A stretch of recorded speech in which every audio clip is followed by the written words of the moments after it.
Assalamualaikum warahmatullahi wabarakatuh. Bapak moderator yang saya hormati, yang saya muliakan Bapak Kepala Dinas Pendidikan Kota Jambi, Bapak Mulyadi, doktor minus disertasi ya. Insya Allah sebentar lagi akan doktor ya. Kemudian pembicara partner saya Pak Budi ya dari BMP, dan tadi ada Mbak Unifa Rosidi ya, Ketua Umum PGRI Pusat ya. Beliau ini kalau nggak salah junior saya ya di UNJ ya. Saya dulu alumni di UNJ, doktornya tahun 2001 ya. Dia cukup lama, 23 tahun yang lalu. Jadi beliau kalau nggak salah junior saya nih. Sayang beliau udah keluar duluan ya. Jadi nggak sempat bersapa dia. Bapak Ibu hadirin, para pengelola, host, panitia wabil khusus yang telah memprakarsai, memfasilitasi kegiatan pada hari ini yang luar biasa. Saya lihat ribuan ya. Ini Pak Mul luar biasa ini. Bahkan kalau gabung dengan YouTube mungkin sudah bisa mendekati hampir 4 ribuan ya. Ini jarang-jarang ya acara dialog seperti ini, webinar sampai 4 ribuan. Biasanya kan standar 1.000 ya atau 1.000. Tapi hari ini luar biasa. Mungkin mumpung hari ulang tahun guru secara nasional, bahkan juga hari ini kita khusus peringati untuk kebersamaan kita.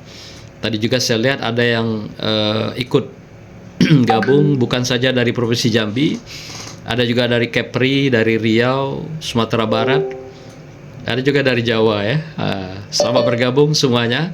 Semoga akan menginspirasi kita semua dan mencerahkan kita semua dalam dialog kita pada webinar yang sangat-sangat bersahaja pagi hari ini. Bapak Ibu guru yang hebat, guru Indonesia tentunya, guru yang sudah sangat terkenal joknya, pahlawan tanpa tanda jasa. Tapi apakah hari ini masih berlaku jok itu? Nanti kita bahas ya. Masih kita lihat, nanti kita lihat secara lebih proporsional dan profesional. Bapak Ibu sekalian, kepada saya diminta untuk menyampaikan tema yang seperti sudah disampaikan tadi. Saya ngambil tema besarnya yaitu guru hebat Indonesia kuat. Tentu artinya kalau kita mengungkap tema ini, dikatakan guru hebat, tentu kita kalau mau objektif, artinya hari ini gurunya belum hebat dong. Gitu kan? Kalau dikatakan Indonesia akan menjadi kuat karena gurunya hebat, artinya Indonesia belum kuat hari ini. Nah, inilah sebuah inisiasi kita, pemikiran kita. Hari ini kita mencoba menelaah tentang keberadaan. Apakah kita sudah hebat? Atau sampai di mana kehebatan kita hari ini? Sehingga akan bisa memberikan kontribusi kepada Indonesia yang kuat pada masa yang akan datang. Ya. Nah, saya mencoba mencari teori, konsep-konsep yang pas untuk guru hebat itu seperti apa gitu ya. Karena dalam undang-undang nggak ada gitu, dalam regulasi juga nggak ketemu guru hebat itu. Jadi memang ini satu sisi tema yang sangat-sangat hebat, kuat. Sisi kedua juga secara teorinya nggak ketemu gitu. Tapi saya coba menemukan beberapa diksi dari buku-buku dan karya-karya ilmiah. Guru hebat itu kira-kira padanannya adalah great teacher ya. Great itu sudah tergabung di dalamnya kebesaran, kemuliaan, keunggulan, kualitas, semuanya ada di sana dalam great teacher, atau juga best teacher. Jadi guru yang terbaik itu biasanya sudah tergabung di dalamnya, include di dalamnya itu adalah berbagai keunggulan-keunggulan dan kualitas-kualitas yang layak dan pantas disandang oleh seorang guru yang dikatakan profesional. Itulah makanya kita kenal dengan great teacher dan best teacher. Nanti bisa kita dalami lagi dalam diskusi berikut. Bapak Ibu sekalian, saya memulai dari sebuah pemikiran bahwasanya pendidikan kita adalah merupakan pilar ya, dalam kemajuan suatu bangsa. Dan guru adalah ujung tombak dari dunia pendidikan. Artinya kalau nggak ada guru, pendidikan tidak akan tegak. pendidikan tidak akan berjalan, pendidikan tidak akan berkembang. Nah, kalau guru tidak tegak, pendidikan tidak ada yang dapat diharapkan bisa memberikan pencerahan, pencerdasan, perkembangan, dan mengantarkan kepada suatu profesionalitas apalagi kualitas satu bangsa. Jadi bangsa yang kuat artinya ditopang oleh pendidikan yang kuat, yang berkualitas. Jadi kalau negara-negara dunia gampang kita tandai. Negara yang kuat, bangsa yang kuat, itu adalah pasti pendidikannya berkualitas. Pasti kesejahteraan gurunya juga berkualitas. Pasti juga fasilitas saprasnya berkualitas. Itu menjadi sebuah kenyataan, realita yang tidak terbantahkan. Maka itu kalau pendidikan kita istilahnya itu dalam manajemen dikenal dengan high cost, berarti dia high publish, atau tingginya cost, tingginya kualitas layanan, dan juga dia high cost, high quality, dan high cost pastilah dia high service gitu ya. Jadi artinya tingginya cost itu terhadap sebuah lembaga pendidikan itu juga akan menunjukkan tingginya kualitas layanan, quality service-nya, dan juga kualitas daripada pendidikan itu secara keseluruhan. Nah, sebaliknya pre-cost ya juga low quality gitu. Jadi itu sebuah simbiosa yang tidak terpisahkan. Jadi ada sekarang hari ini yayasan-yayasan misalnya menyatakan dirinya adalah pendidikan gratis misalnya. Atau juga ada program-program politik yang mengatakan kalau dia jadi terpilih nanti jadi apapun, maka pendidikan akan gratis. Nah, itu hati-hati, waspada itu Bapak Ibu sekalian. Karena yang gratis itu pasti layanannya juga ya serba hanya gugur kewajiban. Hanya sekedar melayani sesuai dengan apakah kebijakan atau permintaan dan pesanan dari si pemberi kebijakan itu. Maka itu dimanapun di dunia ini, yang pendidikan yang namanya pre-course tentu juga low quality. Itu sudah sudah diteliti dari dunia akademis dan itu sudah terbukti. Maka itu ada gium pre-course, pendidikan gratis, itu perlu diwaspadai. Karena kalaupun sebuah lembaga menyatakan dirinya pre-course atau gratis biaya pendidikan, dia sudah punya pos anggaran yang disubsidi untuk menutupi kebutuhan biaya operasional dan layanan pendidikan itu. Jadi bukan low cost itu atau free cost itu dalam artian dia tidak bayar gurunya, tidak ada biaya operasional, manajemen, administrasi, pemeliharaan, cleaning service, security, nggak ada itu. Semua mereka bayar, tapi ada subsidi dana lain yang menutupi biaya-biaya yang tidak berbayar itu dengan sumber dana yang berbeda, yang lain. Nah, jadi covernya pendidikan gratis, tapi ada subsidi silang yang diberikan kepada mereka yang menikmati pendidikan itu atau layanan pendidikan yang diberikan. Nah, jadi ini sebuah realita ya Bapak Ibu sekalian. Jadi kalau low cost otomatis low quality gitu ya. Rendah biaya, rendah juga kualitas dalam pendidikan. Nah, yang kedua, peran guru di dalam konteksnya baik secara proporsional maupun profesional dan akuntabilitasnya adalah mencetak, menghasilkan generasi penerus bangsa yang berkualitas, cerdas dan berkarakter.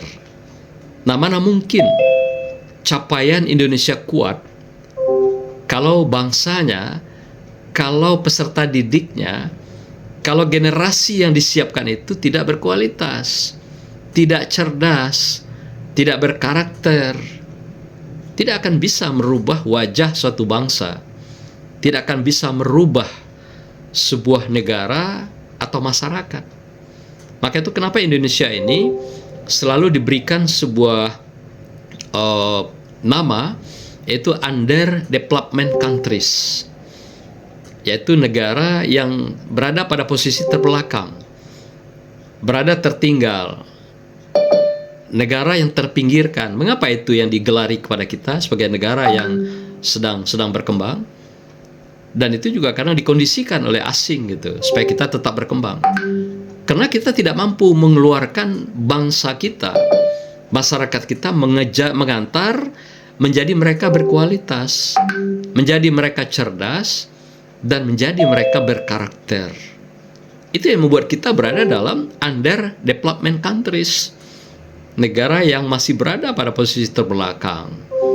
Sementara mereka menyatakan dirinya negara maju adalah berada pada posisi terdepan.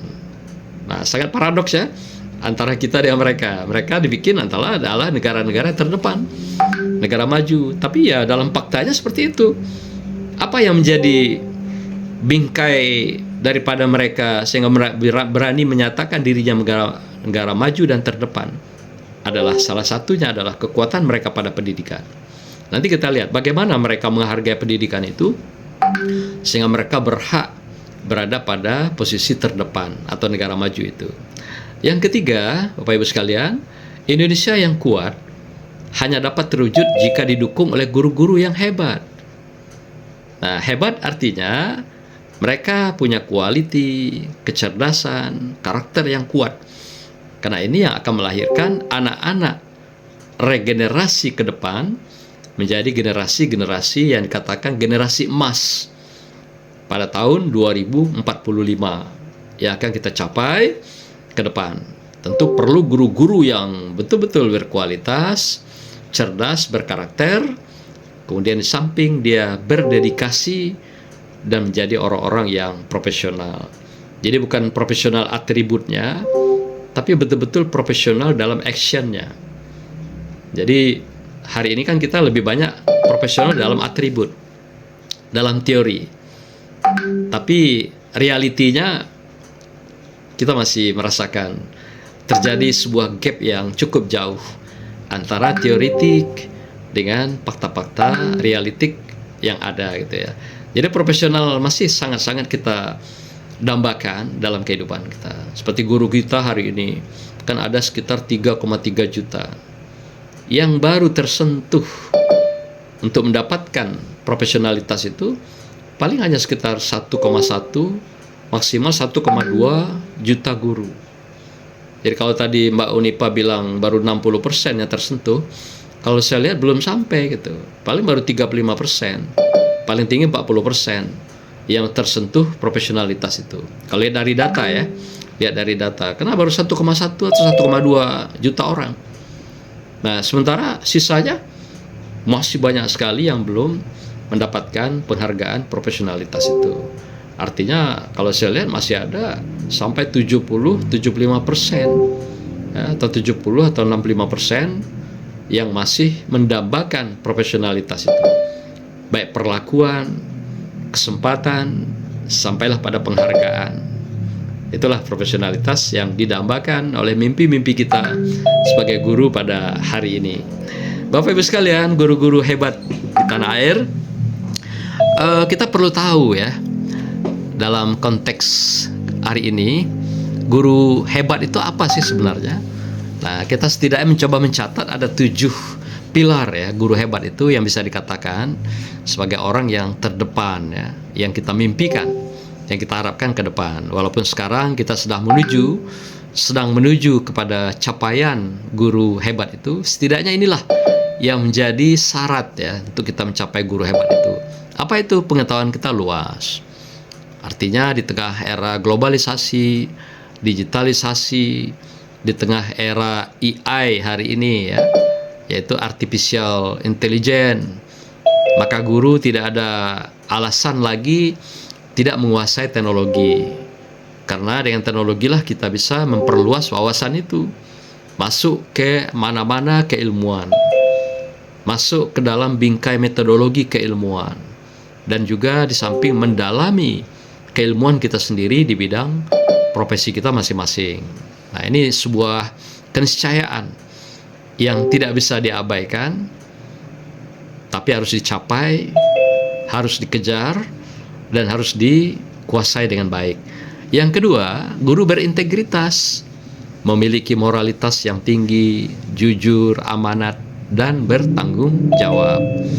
Ini juga menjadi tagihan pada kita hari ini, karena hari ini juga guru-guru kita sedang teruji tentang integritasnya, kejujurannya, apakah sudah memang bertanggung jawab dengan posisi-posisi amanah yang diberikan pada mereka. Karena masih kita temukan guru-guru yang mengabaikan disiplinnya, tanggung jawabnya di dalam proses pengabdian kemasyarakatan. Seperti kita lihat misalnya undang-undang disiplin guru saja atau pegawai, masih banyak kita temukan guru-guru yang tidak berintegritas itu. Contoh misalnya dalam pembelajaran, dalam melakukan berbagai akuntabilitas kegiatan. Kemudian guru juga banyak sekali yang melalaikan tentang kepangkatan. Demikian juga laporan-laporan, apakah itu 3 bulanan, 6 bulanan, triwulan, semesteran. Ini juga kita masih temukan lemahnya mereka untuk mengejar integritas itu. Nah, ini sebuah tagihan, realita yang harus kita siapkan diri kita kalau kita ingin menjadi guru yang hebat, guru yang masuk dalam wilayah generasi emas nanti di beberapa tahun ke depan. Yang ketiga, gurunya juga kompetensial di dalam dia menguasai materinya, keilmuannya, metode, menguasai teknologi instruksional, dan sampailah teknologi pendidikan. Hari ini teknologi pendidikan dan pembelajaran selalu update ya. Di teknologi pendidikan itu selalu ada perubahan setiap tahun, ada pengembangan setiap tahun, ada development ya, riset development, yaitu riset pengembangan sumber-sumber belajar, kemudian sampailah pada teknologi pembelajaran. Nah, kalau guru tidak update, guru tidak move on, berarti dia akan ketinggalan daripada keilmuannya sendiri, ketinggalan kompetensinya, apalagi juga ilmu yang lain-lainnya gitu. Maka kata guru tidak ada pilihan lain. Kalau ingin hebat, harus kita melakukan move on dengan situasi dan kondisi serta keadaan yang menjadi tagihan profesionalitas kita. Yang keempat, guru ditagih adalah kreatif dan inovatif, mampu mengembangkan bahan ajar dan sumber-sumber belajar yang menarik dan efektif. Jadi yang variatif, yang juga menjadi kebutuhan sesuai dengan tagihan daripada perkembangan peserta didik kita hari ini. Yang kelima adalah guru memiliki passion ya. Passion itu dalam sebuah semangat yang tinggi, dedikasi yang tinggi, yang stabil. Kan ada kalanya juga dedikasi ini pasang surut, semangat juga gitu pasang surut. Nah, kalau guru punya passion, dia bertahan, akan istiqomah, akan selalu stabil untuk bagaimana dia memberikan transfer of transfer of knowledge, transfer of skill, sampailah pada transfer of behavior, yaitu adanya transfer ilmunya, kecakapannya, sampailah pada perilaku-perilaku orang dewasa dan mandiri yang akan diberikan pada peserta didik. Yang kelima, mereka peduli pada siswa atau berpihak pada peserta didik.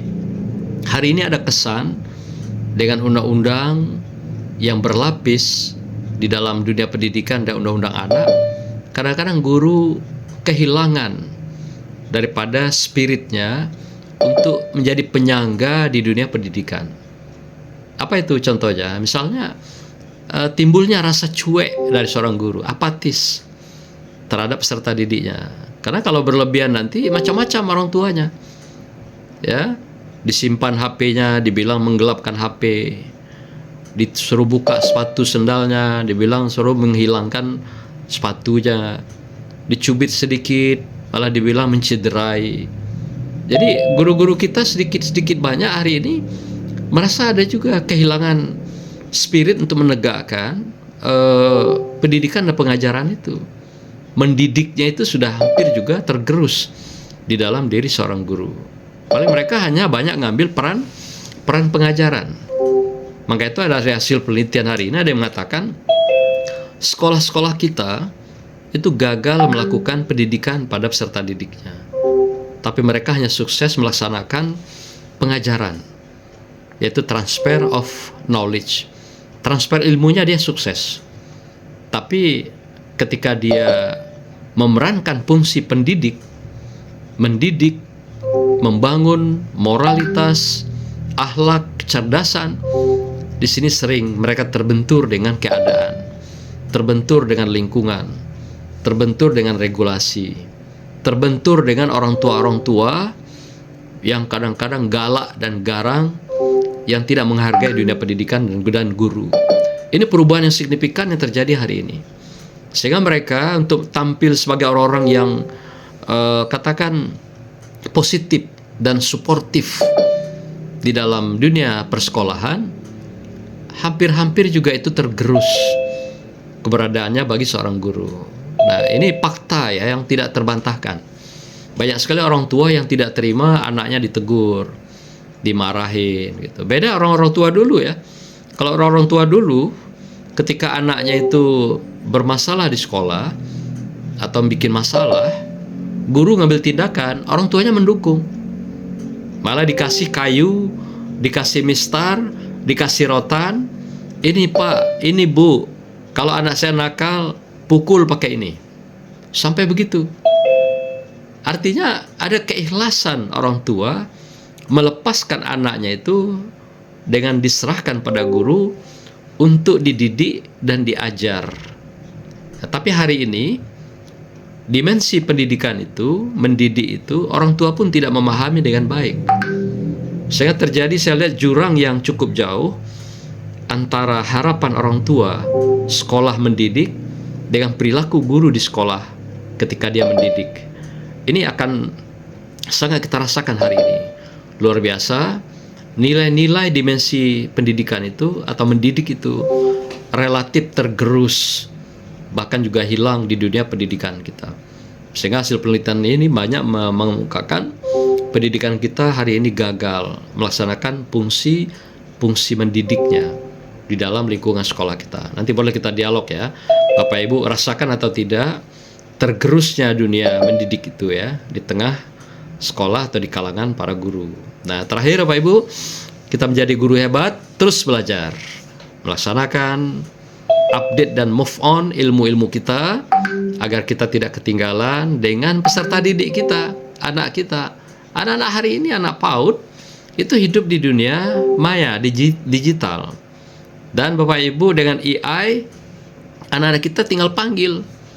Kalau masalah konsep, teori, kemudian lagi pandangan persepsi pakar, mereka tinggal panggil saja.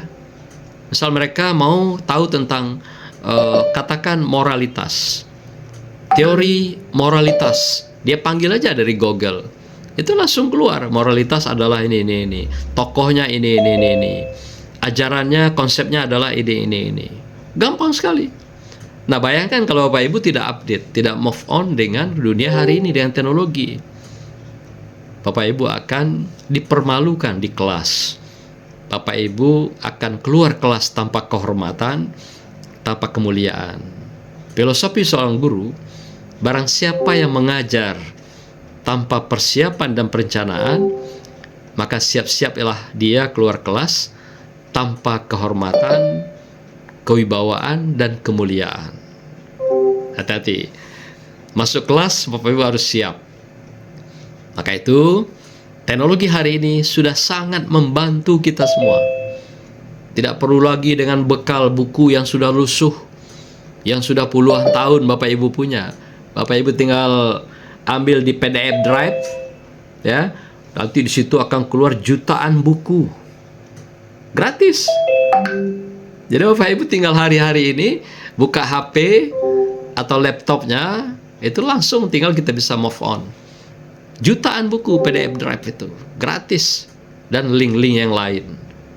Nah, belum lagi fasilitas AI yang sangat membantu kita untuk melakukan update dan move on ilmu pengetahuan dan kecakapan kita. Tidak ada hari ini menjadi halangan bagi guru untuk profesional secara skill ya, secara pengetahuan.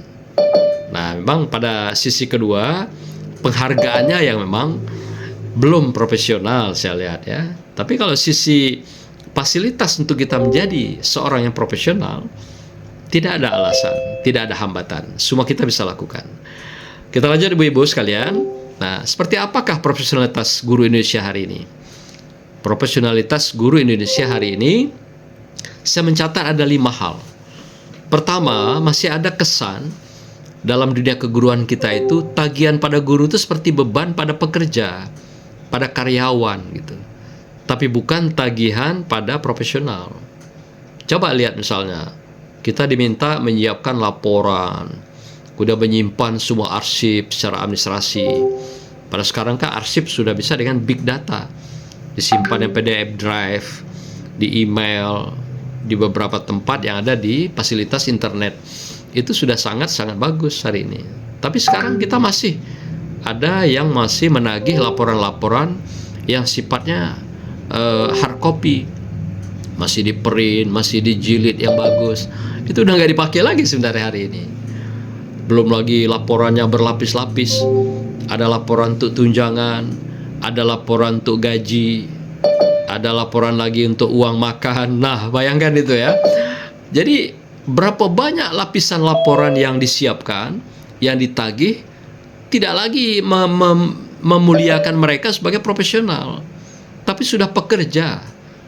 Cuma bekerjanya dalam ranah yang berbeda, itu saja. Tapi tagihan-tagihan pada mereka hampir-hampir tidak dihargai sebagai profesional. Nah, maka itu dengan menteri yang baru ini kita cukup apresiatif ya. Mudah-mudahan mereka bisa memahami ini, bagaimana menghargai profesionalitas. Sekarang kan udah dibelah dua itu, ada Kementerian Pendidikan Tingginya, ada yang Dikmenumnya ya, pendidikan dan menengah, dasar menengah. Nah, mudah-mudahan ini akan memposisikan guru-guru kita Indonesia ini seperti layaknya seorang profesional, bukan pekerja-pekerja seperti tenaga kependidikan gitu, yang bebannya tinggi, tagihan administrasinya tinggi, kemudian laporan kalau nggak masuk nggak dibayar gaji, nggak dibayar tunjangan. Ini bukan pekerja profesional sebenarnya gitu. Dia profesional itu tagihannya pada kompetensinya, pada profesinya, seharusnya begitu. Bagaimana dia mengembangkan sumber belajar, bahan ajar, mengembangkan kompetensi keilmuannya, kemudian mengembangkan skillnya. Ini yang sebenarnya tagihan profesional itu. Jadi bukan tagihan ribet dengan administrasinya, dengan berbagai fotokopinya, dengan print outnya. Nggak zamannya lagi itu. Karena sudah zaman digital hari ini, semuanya laporan serba online. Dan juga tidak lagi menjadi tagihan-tagihan seperti itu. Jadi ketika mereka mengajarkan sudah ada jamnya. Itu sudah otomatis masuk dalam laporan. Ketika dia masuk kelas, kayak argo saja gitu. Nah, harusnya lembaga sekarang hari ini itu sudah memfasilitasi itu.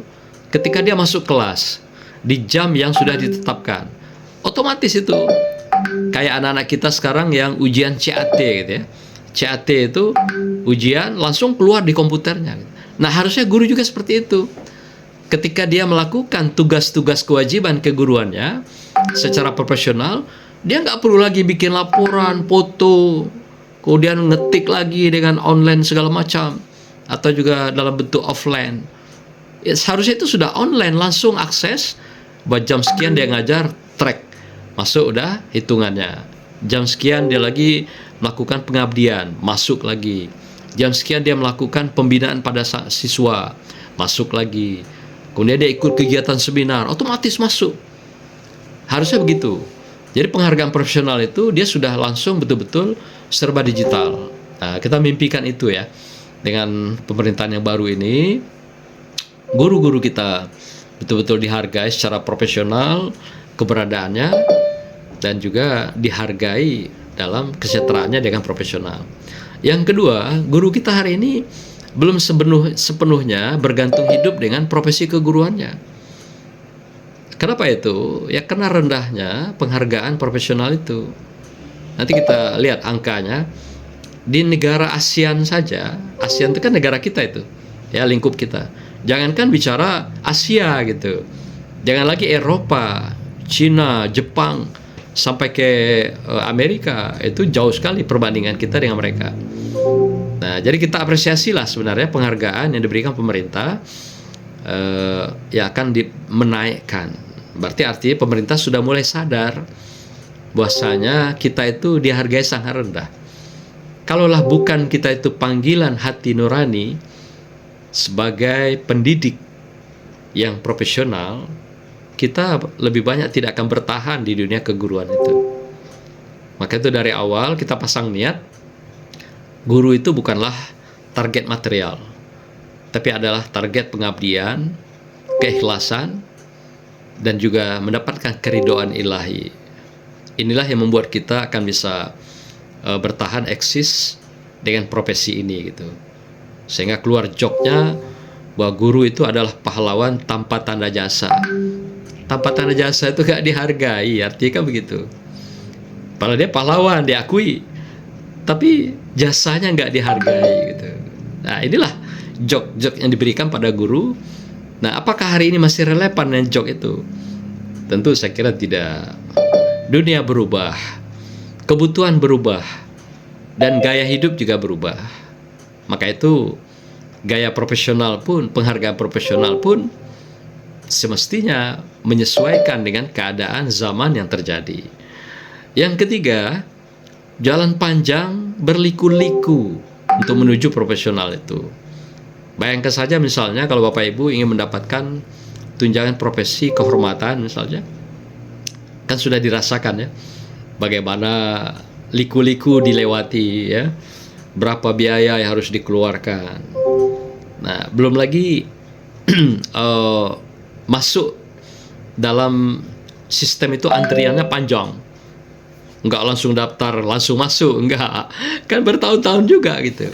Itu saya katakan tadi. Dari 3,3 juta guru Indonesia, yang baru tersentuh itu sekitar 1,2 lah maksimal. Atau paling tinggi mungkin 1,3. Artinya masih cukup panjang antrian itu yang harus dilakukan oleh pemerintah untuk kalau memang mengangkat mereka menjadi profesional itu.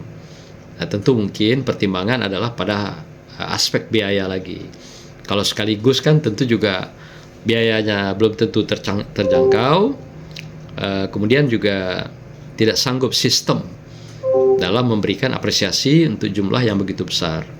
Kita bangga lah ya, anggaran pendidikan kita sudah 20%. Tapi ternyata realnya 20% itu yang betul-betul untuk profesi keguruan paling 7-8%. Sisanya kemana?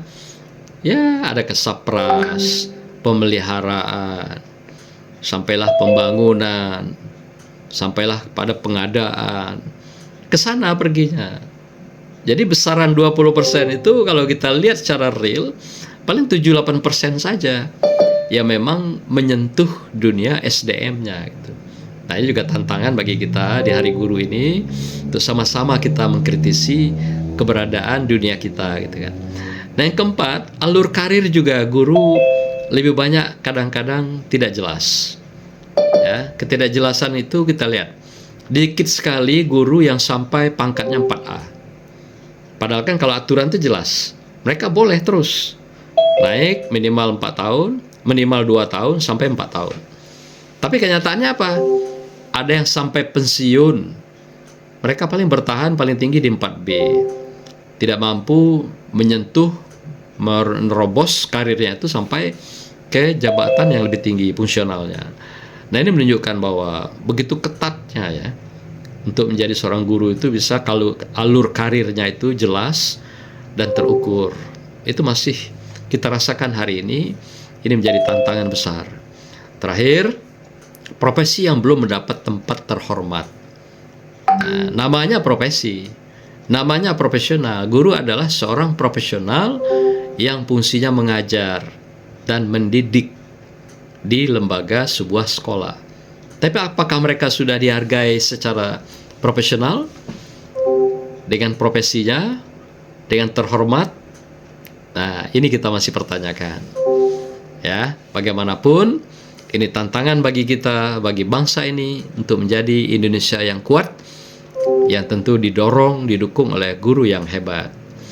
Dalam sebuah undang-undang, Bapak sekalian, ada undang-undang yang kita kenal, undang-undang ASN dan undang-undang P3K yang dituangkan dalam undang-undang nomor 20 tahun 2023. Apa bunyinya? Pegawai negeri terdiri dari ASN dan P3K. Oke, clear ya di situ ya. Nah, kedua, memiliki kesamaan hak dalam pengembangan kompetensi dan karir. Tapi anehnya kok yang P3K dibikin kontrak setiap 5 tahun gitu. Katanya sama. Jadi dikatakan di sini jelas sekali itu. Pasal-pasal ini berbicara pasal 2 kalau nggak salah. Pegawai negeri terdiri dari ASN dan P3K. Tapi ketika di bawah, ketika pengembangan kompetensi dan karir, mulai kita lihat perbedaannya. Ada kontrak 5 tahun, diperbarui. Lalu jenjang karir mereka tidak jelas, tidak terukur. Dan kata lain terjadi diskriminasi perlakuan pada ASN dan P3K. Tapi undang-undang mengatakan mereka adalah ASN. Nah, ini saya lihat paradoks ya antara statement pasal-pasal ini dengan perlakuan dan actionnya di lapangan. Nah, bayangkan antara ASN dan P3K saja sudah terjadi begitu senjangnya diskriminasi. Apalagi yang non PNS dan non P3K. Kan ada juga istilah sekarang itu guru tetap kontrak. Nah, kontrak itu dari mana? Nanti bisa diambil dari sumber dana sesuai kemampuan sekolah masing-masing. Nah, ini juga ada istilah itu ya. Nah, oleh karena itu Bapak Ibu sekalian, ini realita pendidikan kita, guru-guru kita. Dalam undang-undang yang sama, tapi kok muncul ada 2 perbedaan terhadap guru kita secara nasional hari ini. Ini untuk menggelitik kita lah ya, supaya tahu, supaya pemerintah juga paham nanti tentang apa yang mereka buat, mereka bikin, dan mereka perlakukan dalam kehidupan. Dan ini juga kadang membingungkan kita gitu. Kalau dulu kan hanya istilahnya guru PNS, non PNS. Sekarang macam-macam. Ada nama-nama yang aneh-aneh gitu, yang sehingga mengaburkan alur karir daripada keguruan itu gitu. Nah, ini tinjauan manajemen seperti itu ya di dalam pendidikan kita. Yang berikutnya, Bapak Ibu, kita lihat penghargaan kita. Walaupun kita sangat menghargai apa yang diapresiasi oleh pemerintahan baru, tinggal menaikkan penghargaan itu. Nah, kita coba lihat perbandingan penghargaan guru-guru kita di seluruh dunia ya. Kita lihat di tingkat ASEAN saja. Guru Indonesia itu gaji standarnya adalah 3,7 sampai 5,5. Itu kalau yang statusnya PNS atau juga P3K. Kalau yang non PNS, tentu kemampuan yayasan membayar mereka sesuai dengan keberadaan yayasannya masing-masing. Kalau yayasannya bonafit berkelas, maka gurunya akan lebih baik pendapatan income-nya. Tapi kalau yayasannya Senin Kemis juga, nah gurunya juga kadang ikhlas dibayar 3 bulan sekali, 6 bulan sekali, atau hanya dengan lillahi ta'ala gitu ya, ikhlas beramal gitu ya. Nah, ini akan menentukan yayasan-yayasan yang bonafit atau tidak. Kita lihat misalnya di Malaysia, itu gaji pokok mereka itu guru 39 juta. Belum dengan rupa-rupanya ya. Ini kebijakan ini muncul pada masa zaman Mahathir. Zaman Mahathir dulu ketika dia naik jadi Perdana Menteri, gaji guru itu lebih kurang dengan kita, 3 jutaan. Nah, kemudian ketika dia naik jadi Perdana Menteri, dinaikkan menjadi 10 kali lipat kebijakan Mahathir itu. Jadi 3 juta waktu itu jadi sampai 30 juta satu bulan. Nah, sekarang gaji pokok mereka itu sekitar 39 jutaan. Itu dinaikkan 10 kali lipat itu. Nah, kita kan insya Allah dinaikkan 1 kali lipat. Kalau honor dinaikkan 2 juta. Nah, lumayan juga lah ya. Dari 37 atau 5,5 besarannya. Kalau tambah 2 juta kan lumayan ya. Atau ditambah 1 kali gaji insya Allah ya. Nah, begitulah kebijakan sebuah negara ya. Nah, kita lihat lagi Singapura. Kalau Singapura bukan tandingan kita lah ya, nggak sebanding lah kita. Dia memberikan penghargaan 1 bulannya 67 juta. Vietnam, yang katanya jauh miskin di bawah kita, negaranya itu, dia masih mampu memberikan gaji pokok pada gurunya 7, juta sebulan. Vietnam itu, yang kemarin sangat terpuruk, tertinggal negaranya, tapi mereka pelan-pelan naik, bangkit, tapi masih memberikan penghargaan pada gurunya sekitar 7,7 juta, 7,6 juta 1 bulan, itu gaji pokoknya. Nah, kemudian di Thailand, Thailand juga negara ASEAN memberikan gaji pokok pada gurunya 12,3 juta kalau dinilai dengan rupiah. Kemudian Korea Selatan jauh lebih tinggi, 21 juta. Nah, kalau di Jepang, Jepang ini kan negara Asia ya, bukan ASEAN. Dia memberikan 71 juta per bulan. Itu gaji pokok yang mereka terima. Nah, kalau negara-negara lain nggak usah lah, itu terlalu jauh. Seperti misalnya yang tertinggi itu Switzerland misalnya. Switzerland itu memberikan 1,2 miliar setahun. Berarti 1 bulannya 1,120 juta penghargaan mereka. Itu bukan kelas kita lah ya. Belum lagi Amerika. Amerika itu sekitar 80-an sampai 90 juta. Nah, itulah gambaran Bapak Ibu, penghargaan profesional pada guru. Jadi profesional itu tidak cukup hanya kita hargai mereka ikut pelatihan terus, ikut tambah pengetahuan terus, tapi kita abaikan dari segi perspektif paymentnya ini, penghargaan itu. Karena dalam teori profesional itu kan 3 hal. Pertama, mereka memiliki ijazah sertifikat. Yang kedua, mereka bekerja penuh waktu, bukan paruh ya, penuh waktu. Yang ketiga, dia bergantung hidup dengan sumber pendapatan profesinya itu. Itu profesional, 3 itu. Jadi kalau ada 3 itu, dipertanyakan profesionalitasnya. Kayak guru kita, ijazah ada gak? Ada. Sertifikat ada. Kerja penuh waktu gak? Ya, penuh waktu. Tapi dia bergantung hidup gak sepenuhnya dari pendapatan itu? Nah, ini mulai pertanyaan besar. Kenapa? Ya, karena kita guru boleh dicek, ada gak yang gak gali lubang tutup lubang? Ada gak yang SK-nya gak sekolah? Ya, gak sekolah di bank. Ini kalau ada SK nggak sekolah, kalau nggak gali lubang tutup lubang, ini guru yang hebat ini. Atau gurunya juga adalah toke gitu, toke sawit barangkali, toke emas, toke karet barangkali. Tapi kalau guru yang normal di Indonesia, pasti itu. Jangankan ibu-ibu guru, saya pun guru besar. Kadang-kadang SK itu jarang nginap di rumah gitu, sekolah terus gitu. Nah, tamat satu jenjang, pindah lagi ke jenjang lain. Kayak sekolah juga ada gitu. Apalagi ibu-ibu dan bapak ibu sekalian. Saya yakin kita sama lah ya, nasibnya sama. Itulah profesional kita. Masih tergantung pada aspek yang ketiga itu. Jadi kalau dikatakan guru menggantungkan hidup sepenuhnya dengan profesi keguruannya, alamat itu nanti. Ya, alamat artinya bisa rumah tangganya goyang, dapurnya nggak berasap, anak nggak sekolah. Nah, inilah yang dilakukan oleh kecerdasan guru yang luar biasa. Saya lihat bisa bermain di kiri kanan, ke atas bawah, sehingga bisa mencukupi kebutuhannya walaupun sedikit. Luar biasa ya Bapak Ibu sekalian. Maka itu saya sangat apresiasi pada guru, dan kita kadang-kadang lupa dengan profesi kita itu ada penghargaan gitu. Tapi kita larut dalam dunia profesi kita. Ketika kita mengajar, lupa setiap bulan ada apa yang akan kita terima sebagai penghargaan itu. Inilah orang profesional itu pada dunia keguruan. Lupa kita kadang ketika berdiri depan anak-anak di depan kelas, lupa kita bahwa ada yang akan kita terima setiap bulan gitu kan. Lupa kita dengan jumlah yang kecil itu. Lupa kita. Tapi kita sudah tercurah, tersambung ya, sinyal hati antara seorang guru dengan anak didiknya itu. Nah, ketika itulah larut adanya tagihan-tagihan yang sifatnya material, ada yang menunggu di belakang kita, atau ada tagihan-tagihan material yang menunggu hutang untuk dibayar di belakang kita. Lupa kita kadang-kadang begitu ya. Inilah profesional Indonesia yang luar biasa. Kalau negara maju profesional selalu diukur dengan material itu. Ini selalu menjadi sandaran mereka. Yang berikutnya Bapak Ibu sekalian, kita lanjutkan. Apa dampak dari guru yang mendapatkan gaji yang rendah? Nah, setidaknya 4 hal ini.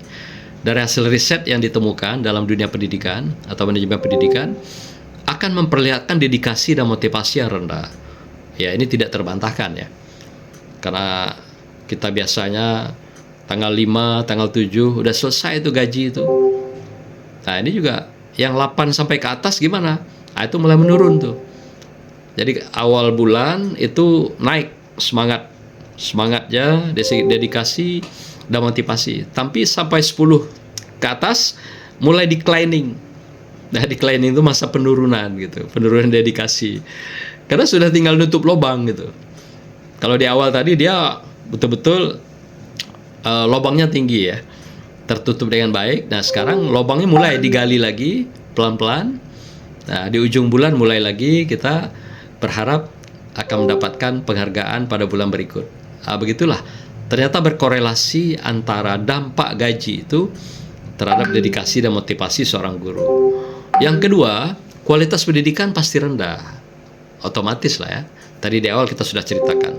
Low cost, low quality, itu sudah terbukti. Yang ketiga, keterampilan guru juga terbatas.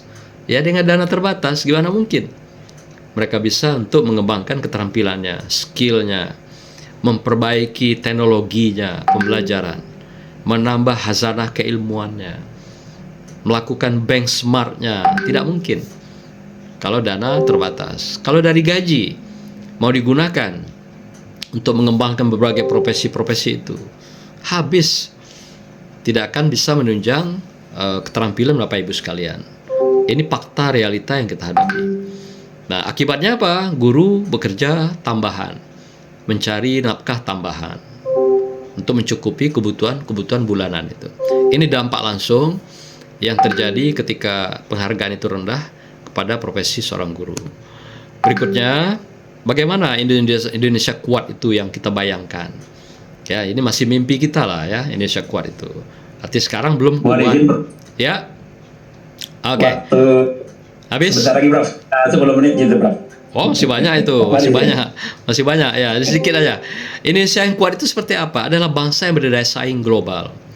Daya saing global itu kekuatannya pada SDM yang berkualitas, unggul, kemudian sumber daya alamnya produktif bagi bangsanya, bagi masyarakatnya. Tapi bukan bagi asing, ya, bukan bagi pihak luar negeri. Nah, atau bagi asing, tapi bagi masyarakatnya. Karena itu amanah undang-undang, bumi, tanah, dan air dikelola oleh pemerintah untuk kesejahteraan masyarakat.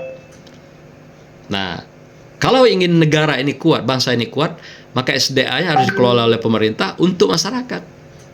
Maka itu Mahfud MD itu pernah mengatakan, kalau sumber daya alam ini dikelola dengan baik, semua masyarakat nggak usah bekerja, tapi dia bisa terima gaji 20 juta sebulan.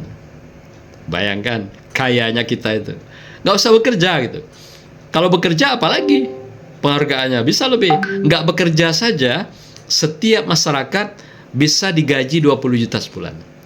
Nah, ini kenyataannya. Jadi bangsa yang kuat itu, bangsa yang kuat tentu bangsa yang juga SDA-nya betul-betul dikelola dengan mandiri. Kita juga bangga, pemerintah juga ada keinginan membuat swadaya energi ini ya, sumber daya alam ini yang memperkuat pada hilirisasi untuk sumber daya alam ini.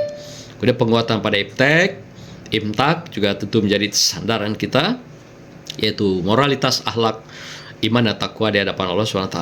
Yang kedua adalah bangsa yang bermartabat, berdiri sejajar bahkan melebihi negara maju yang ada. Karena kita cukup semuanya, SDM melimpah, apalagi geografi kita kaya, SDA-nya, dan tidak ada alasan untuk kita tidak menjadi bangsa yang melebihi negara maju. Tidak menutup kemungkinan kalau memang mimpi kita menuju Indonesia kuat atau Indonesia emas 2045 akan datang. Kemudian bangsa yang besar adalah bangsa yang hebat tadi, kuat ya, juga adalah bangsa yang eksis, yang berkelanjutan, maju dan mandiri. Artinya sumber daya manusianya memang konsisten dikelola, kesejahteraannya dijaga, Kemudian sumber daya alam juga betul-betul komitmen, konsisten dibangun, dikembangkan untuk kemaslahatan masyarakat, bangsa dan negara. Dan Bapak Ibu sekalian, ini terakhir peran kita untuk menuju Indonesia yang kuat itu apa? Pertama, sebagai pilar utama dalam pendidikan untuk perwujudan Indonesia yang kuat atau Indonesia emas itu. Yang kedua, sebagai agen perubahan yang mampu membawa Indonesia maju, mandiri, dan gemilang. Ketiga, sebagai pembangun pendidikan. Ini yang utama, untuk mengantarkan anak-anak kita menjadi anak cerdas berkualitas. Keempat, sebagai yaitu pembangun manusia Indonesia yang berbudaya, bermoral, cerdas, dan berwawasan global. Terakhir, novelty kita, guru hari ini, apa yang paling populer adalah teacher is hero, hero is not die. Guru itu adalah pahlawan, dan pahlawan tidak pernah mati. Bangsa yang besar adalah bangsa yang menghargai jasa pahlawannya. Semoga pemerintah baru hari ini akan bawa harapan untuk menghargai jasa-jasa pahlawan, yaitu para guru-guru kita dimanapun berada di seluruh tanah air, dengan jasa-jasa yang telah diberikan, diabdikan, dan dihargai sebagai seorang pahlawan yang layak mendapatkan penghargaan secara profesional. Demikian Pak Moderator. Wassalamualaikum warahmatullahi wabarakatuh.